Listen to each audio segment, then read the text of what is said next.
Well,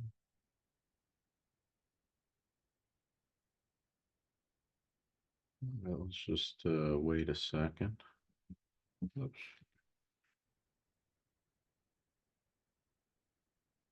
Sure we got the whole crew here.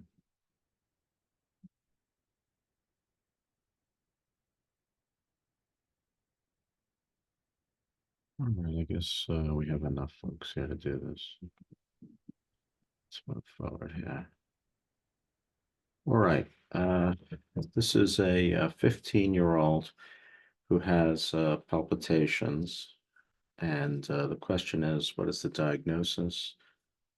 Differential diagnosis. How would you evaluate this? And do you need to treat this? So why don't we start with Maya? All right, good morning, everyone. Morning. Okay, so just taking a look. So initially it looks like it's a regular rate. The rate's about a little less than 150. It's about 135, 130. So okay, thank you. Um, the rhythm, so I do see a P wave before every QRS, QRS after every P. Looks like the P wave, it's upright in 1. In AVF, it's biphasic. So Bit I don't more know, maybe. down. More. What about I 3 and think it's more down. Um, in 2 and 3, looks like it's a bit more down as well. Um, it also looks like some of the leads, especially like lead 1, it looks like there is a shortened, well, I don't know. Initially it looked like there's a shortened PR interval in some of the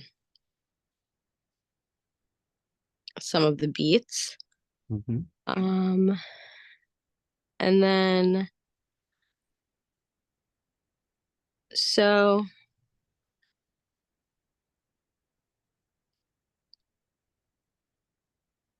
let's see, and then what else? And then so yeah, looking at the intervals, the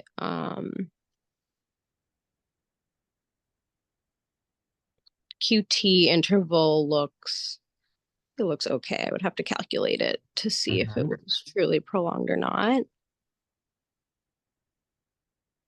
But eyeballing it, it looks like it's perhaps about half the prior R to R. Mhm.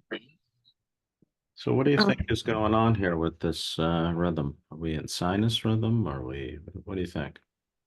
I think I would probably call this like a low atrial rhythm, So we're given at that. about 135, 140 beats per minute. So Mm-hmm. generally speaking, when we use a term like that, we're denoting sort of a non-sinus rhythm that is slow. Like some in the old days, we would use this term, a wandering atrial pacemaker. You sometimes in a Holter will see somebody who is sitting at sinus at 57, and occasionally the P wave morphology changes, and we'll say that's like a wandering atrial pacemaker or a low atrial rhythm.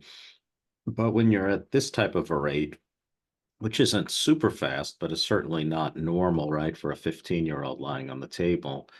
Um, this is a tachycardia, right? Albeit not a very fast tachycardia. Uh-huh. I Yeah. don't think we would use that term to denote Okay. this. So what do you think the differential diagnosis is? So you could have So an you arrhythmia where it's coming from the low right atrium. What would you call hmm that? in ectopic atrial tachycardia. Right. That could be. So that's one possibility in the differential diagnosis of this rhythm. Any Hmm. other possibilities? We'll give you full credit for that answer. Any others though? Is the Um, R to P interval short, long? PR interval, I think you had I think it's commented was on the short. short-ish. So the Yeah, PR was it's short-ish and the RP long, short. What do you think? um the R to P interval. Hmm. Um, I mean, I guess it looks a bit long. Well, I would say it's more than a bit long, right? I mean, Yeah. if the QRS, let's say the QRS is starting on this line here, right? Where we're essentially two large boxes, so it's almost 400 milliseconds, right? Following the Mm-hmm. QRS. So this would be a long RP. Mm-hmm. So any diagnoses come to mind in regards to a long RP? I mean, it could be a like a ORT, like a SVT, a reentrant SVT. Okay. Um, any particular varieties that come to mind? With a very long R to P interval, we would think of a PJRT. Right. So for those on the call who aren't as familiar, PJRT stands for what, Maya? Um, It's a misnomer, but oh what is the geez. misnomer? Trying to remember what it stands for. So it stands for the It's permanent form of junctional reciprocating tachycardia. yes. Thank you. And it's, of course, it's a misnomer in many ways. It's not junctional tachycardia. It's tachycardia and it's not permanent. But the reason that that term permanent was used was because people who have PJRT, it appears as if they're permanently stuck in it.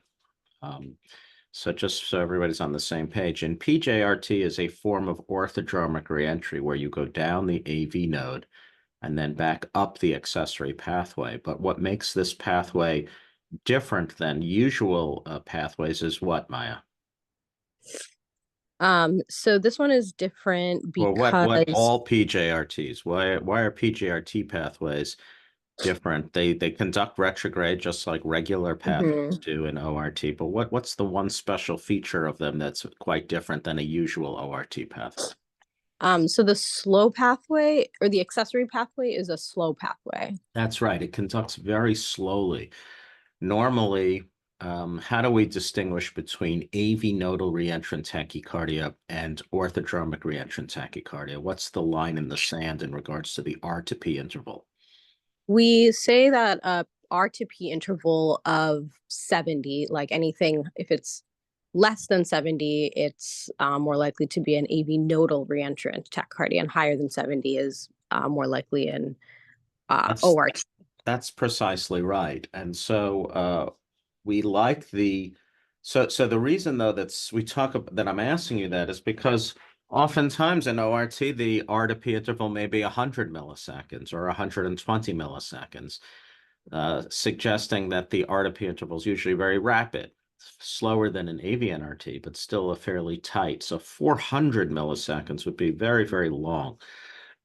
And why and we'll pull in Molly Marshall here. So Molly, why are people who have PJRT, why are they stuck in it? Why did the original describers suggest that it almost felt like they were permanently in tachycardia? Why are these patients stuck in tachycardia?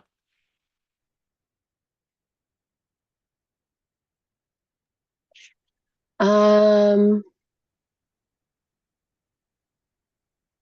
I'm really not sure unless it plays into the fact that the accessory pathway is like so slow, but I'm not quite sure.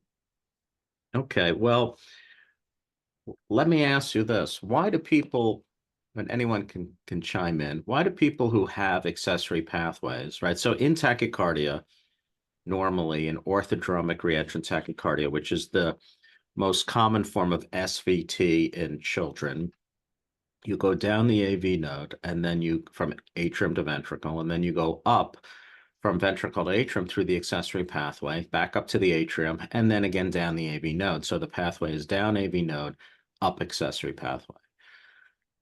When somebody has an accessory pathway, why are they not an SVT all the time? I mean, every single time that the ventricle is depolarized, the impulse tries to go retrograde up the pathway, right? So why is it that people who have accessory pathways, usual accessory pathways, why are they not in SVT all the time? Why can patients go, weeks, months, or even years who have pathways and not have SVT? What is stopping them from going into SVT The, all the time? the atria are refractory That's when right. you That's exactly right. The atrium is refractory. So you depolarize the atrium, you go down the AV node, down to the ventricle, and then the pathway conducts. We just explained that normally in ORT, the RP interval, let's make a number up, is 100 milliseconds. So 100 milliseconds later, the impulse is coming up the pathway, trying to depolarize the atrium, but the atrium is refractory from the prior sinus beat that started the whole thing. So every single time that a person who has an accessory pathway is in sinus rhythm, they are trying to re-enter, but the atrium is refractory. Why is it that people with PJRT then, with a slowly conducting pathway, we'll go back uh, to Maya, why do people who have a slowly conducting pathway therefore seem to be stuck in tachycardia? Why do they always have tachycardia? Or why did people think they were permanently in tachycardia? I guess if they have a slower conducting pathway, it's more likely that the atria won't be refractory, so they just might be in tachycardia more frequently. Yeah, that's right. So if your pathway conducts slowly enough, paradoxically, it makes it easier to be in a slow form of tachycardia because the atrium is no longer refractory from the prior sinus beat, nor has it depolarized from the next sinus beat. So the retrograde impulse from the pathway is actually depolarizing the atrium retrograde, and then the atrium uh, is no longer refractory, and therefore you can have tachycardia. So paradoxically, people who have slowly conducting pathways actually are more likely to have tachycardia and to be in it more.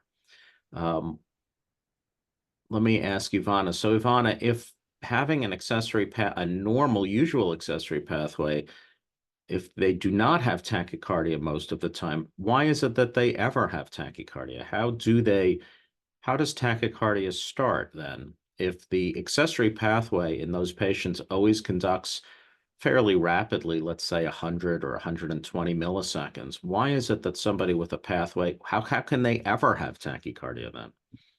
if there's, for example, an ectopic beat, for example, premature beat, that might. Okay, and how does that's exactly right, but explain, how does that ectopic beat though actually cause tachycardia to start? um if the premature beat takes place, Mm-hmm. then the I'm not really sure if I'm going to answer this correctly, but how I think about it is that when the atria are no longer refractory once it goes up the accessory pathway back. Well, that's true. That you're right that you'd have to have the atrium no longer refractory, but the pathway in a person who has orthodromic reentry has conducts quickly. So, Mhm. and you can't really change that. But what does a premature atrial contraction do to AV conduction? What is one of the principal features of AV nodal conduction that differs from accessory pathways?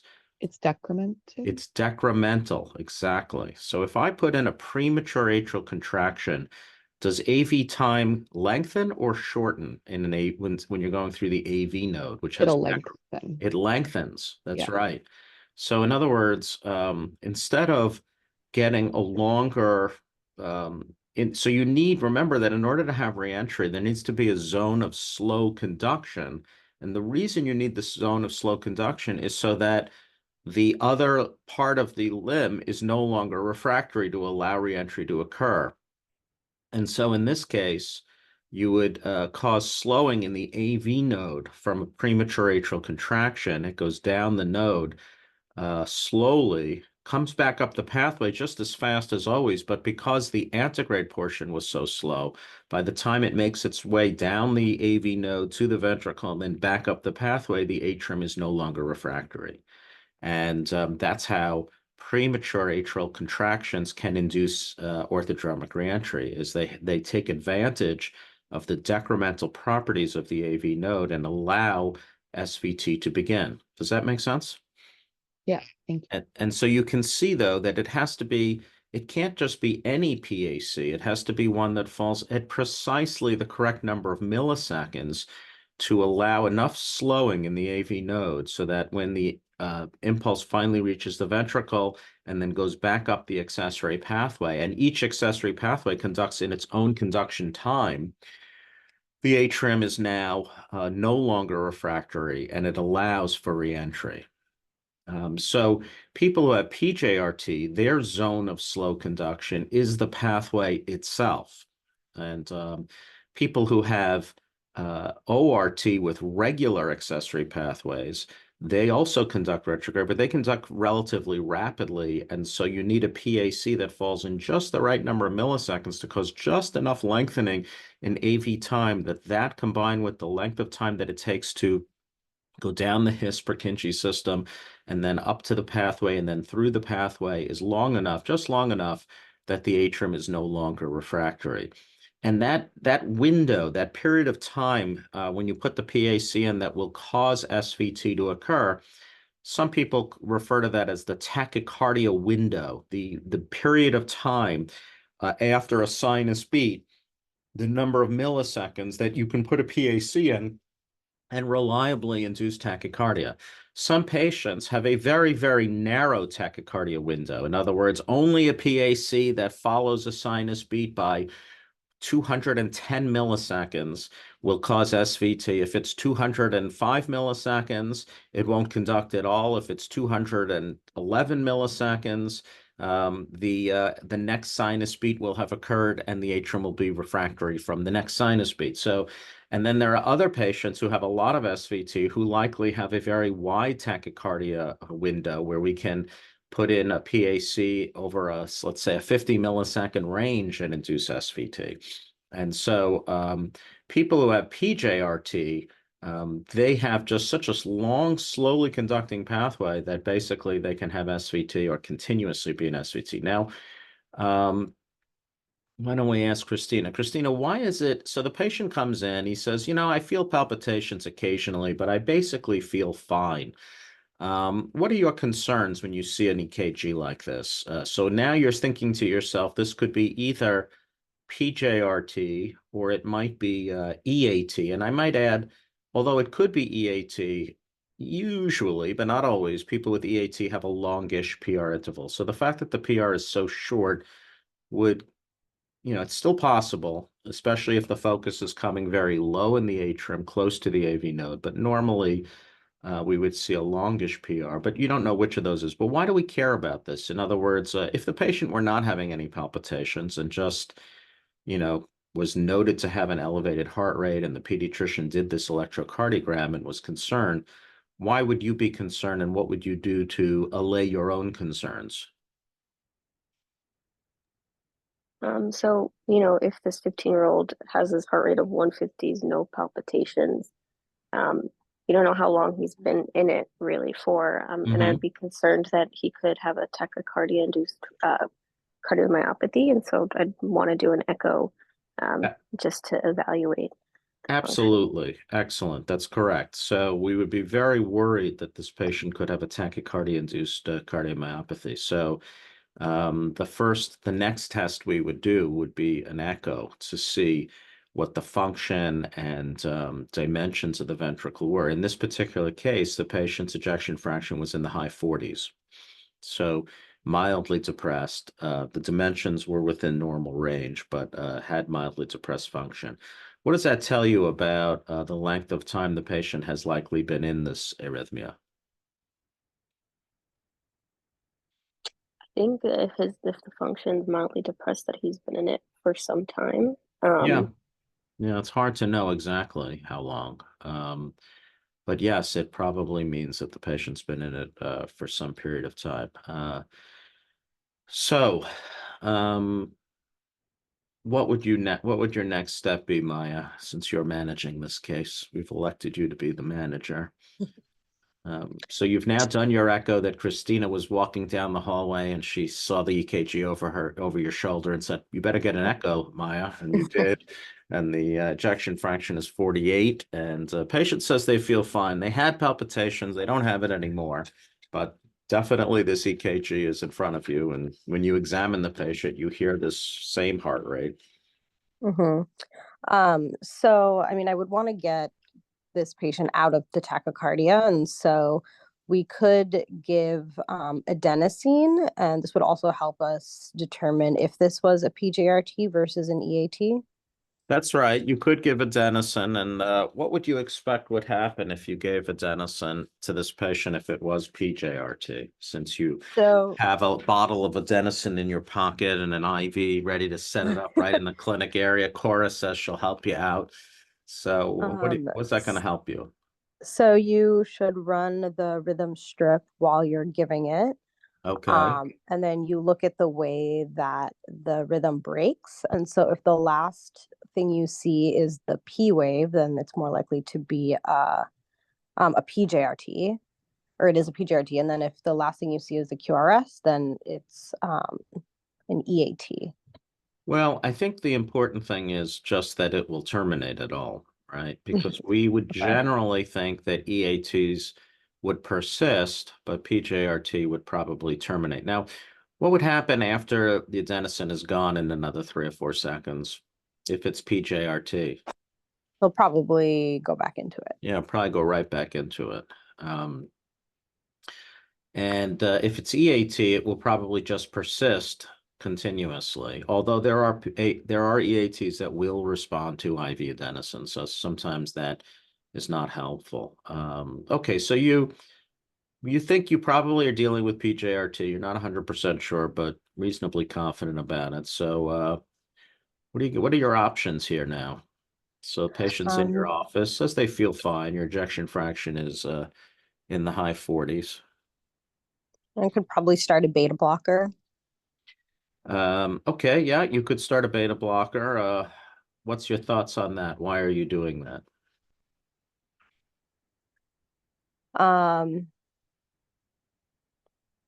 So that would Not disagreeing, just asking for your thought process.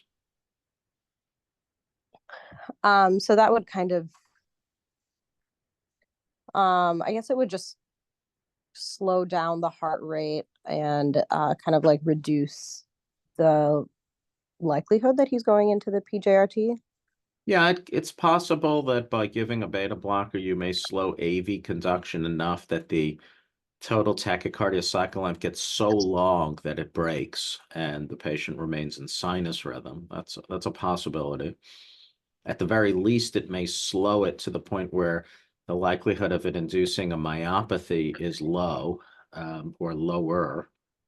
So in other words, a patient may still be in tachycardia a week later, but might have a heart rate of 105 instead of 138 or 140. So that may be advantageous. If it were EAT, it would also could potentially either terminate it or slow it. What other options do you have for this?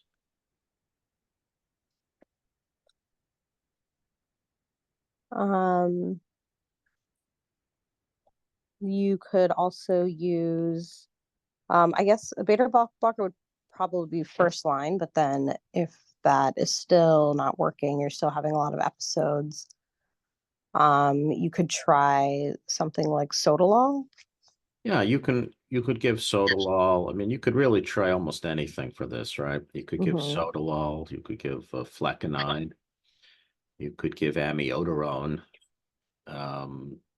you could give calcium channel blocker. There's a whole number of agents.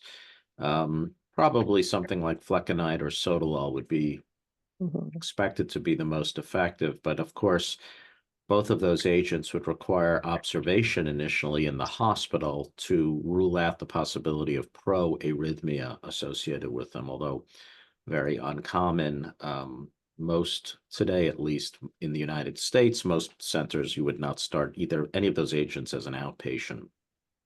Okay. Although some of you may have remembered that I had on the podcast the group from Boston who wrote a paper talking about their experience with sotalol, showing that basically no one seemed to ever have a problem if they were carefully monitored as an outpatient, or at least no one was done that way. But in retrospect, when they look back, it seemed like nobody ever had any real problems with sotalol.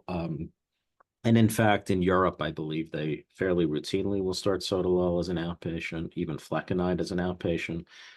So that's one option. But all of them are good options. But what do you think long term? What would you recommend for somebody like this, 15, who has this problem? And then we can also do a EP ablation. Yeah, I mean, I think ablation. that in 2024, most electrophysiologists would say that, yes, we could get control of this probably with medication, but long term, probably an ablation is going to be the best option. Because, and the reason for it is the patient is intermittently feels palpitations, but doesn't always.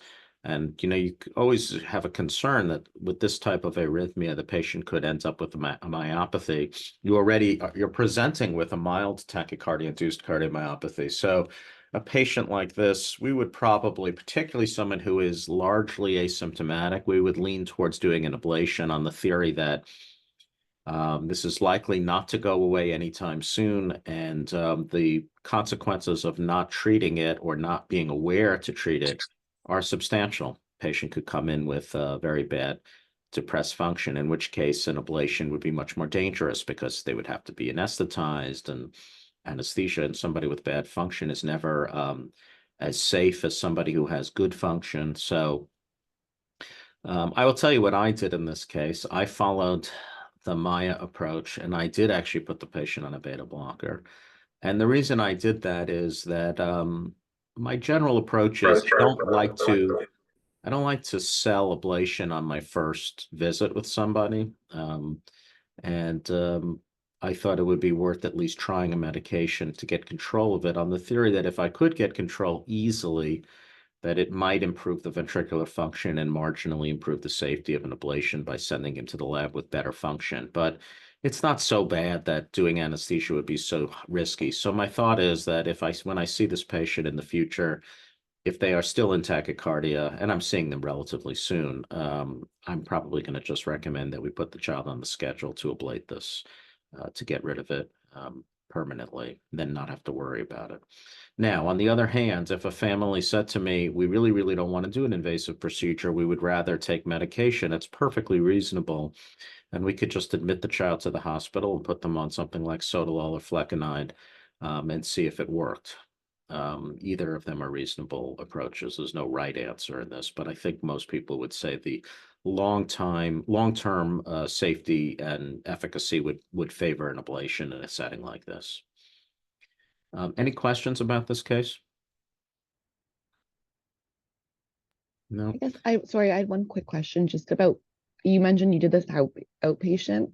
So for the most part, for kids like this in PGRT, it's safe if you're going to use a beta blocker, for example, to do this all outpatient with close follow-up and a ZO or anything? Yeah, I think so. I mean, my feeling about this case was the patient was stable. The function wasn't very bad. The ejection fraction was in the very high 40s, and patient looked well, was well perfused. The heart rate wasn't that fast. Yeah. My suspicion is that this kid's been in it for a very long time. Interestingly, the referring doctor actually found an electrocardiogram on this patient from about 9 years ago. For an unrelated reason, an EKG was obtained and the patient was in sinus rhythm. So some point in the last 9 years, this started. Presumably a lot more recent than 9 years. But I really just did it mostly because, unless somebody has something that there are times when people walk in your office and you have to admit them to the hospital and say, look, you could die from this. So you have to come in immediately. And that's a hard conversation to have. But generally speaking, if I'm meeting a patient for the very first time, if I think there is a safe approach to manage it as an outpatient, I will at least try to do it that way. And so that's what my goal is here. But there's very close follow-up, and we're seeing the Mhm. patient very, very soon, probably only about a week after starting the medication. And if things don't look better in any fashion, then I think the next step will be just to put them on the schedule very soon to ablate the patient. Thank you. Thanks. Okay. I need to go to the cath lab now, so I'm going to stop conference now. But thank you all very much. I hope you found this useful. Have a good day, everyone. Bye-bye. Thank you. Thank you.